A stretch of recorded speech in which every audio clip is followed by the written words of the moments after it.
New tonight, the effects of legalizing medical marijuana in Ohio. It's what no one expects if it's legalized, and the people in Colorado have learned a lot.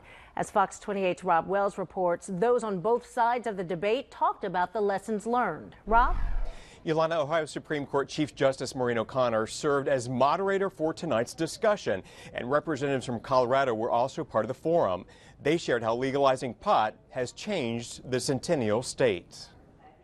Legalizing marijuana and its unintended consequences were the topic of debate at this forum hosted by the Supreme Court of Ohio. You literally have stories in Colorado of marijuana business owners spraying their cash with Febreze and then taking it to the bank to deposit it, because if the bank smells the cash and smells the marijuana on the cash, they know it's a marijuana business and they can't take that cash. Topics looked at include the struggle between local and federal laws in Colorado and how Ohio may face similar challenges. My message to those here considering legalization in Ohio is not to not do it. It's simply to be very careful in doing it. If it makes it to the ballot, Ohio House Bill 153 would legalize the use of medicinal marijuana in the Buckeye State. Marijuana is a dangerous drug in and of itself as it affects young people and destroys lives. 1 out of 11 individuals can become addicted to it.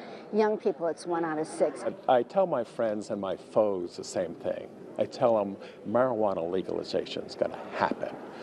Just get used to it. It'll be okay. Those on hand say these open forums are a good way to judge public opinion, especially if Buckeye voters are faced with a similar decision. A lot depends on what our perception as a state is on this substance, whether we think, as the advocates for reform highlight, it's something that should be treated like alcohol, or it's more akin to harder drugs like some of the opponents of legalization find.